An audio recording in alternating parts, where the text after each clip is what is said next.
যা নেওয়া হারাম তা দেওয়াও হারাম।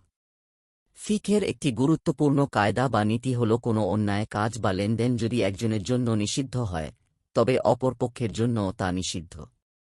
ইসলাম শুধু অন্যায়কে নিষেধ করেনি, বরং অন্যায় সহযোগিতাকেও পাপ হিসেবে গণ্য করেছে।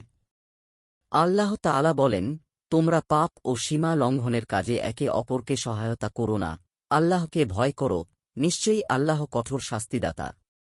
আল কুরআন ৫:২।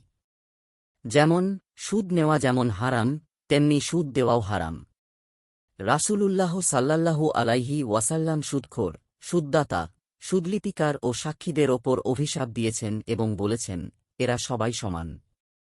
মুসলিম আশ-সহীহ ১৫৯৮। একইভাবে ঘুষ নেওয়া যেমন গুনাহ, ঘুষ দেওয়াও গুনাহ। মদ, জুয়া বা অন্য কোনো হারাম বস্তুর বিক্রেতা যেমন পাপ করে, ক্রেতাও তাতে অংশীদার হয়।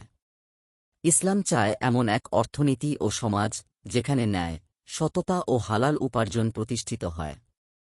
তাই আমাদের উচিত প্রতিটি লেনদেনে এই নীতি মনে রাখা, যা নেওয়া হারাম তা দেওয়াও হারাম। ইসলামী ব্যাংকিং এই নীতিকেই বাস্তবায়নের চেষ্টা করে। এখানে সুদভিত্তিক লেনদেনের পরিবর্তে লাভক্ষতির ভাগাভাগি, মুশারাকা, মুদারাবা ও পণ্যভিত্তিক বাণিজ্যের মুরাবাহা, ইজারা মাধ্যমে ন্যায়সঙ্গত আর্থিক সম্পর্ক গড়ে তোলা হয়। ফলে কেউ অন্যায়ভাবে লাভবান হয় না এবং কেউ ক্ষতির দায় থেকে মুক্ত থাকে না। ইসলামী অর্থব্যবস্থা এই নীতির মাধ্যমে ন্যায়, ভারসাম্য ও পারস্পরিক দায়বদ্ধতার ভিত্তিতে অর্থনৈতিক নিরাপত্তা প্রতিষ্ঠা করে। দিন প্রচারের উদ্দেশ্যে ভিডিওটি শেয়ার করুন।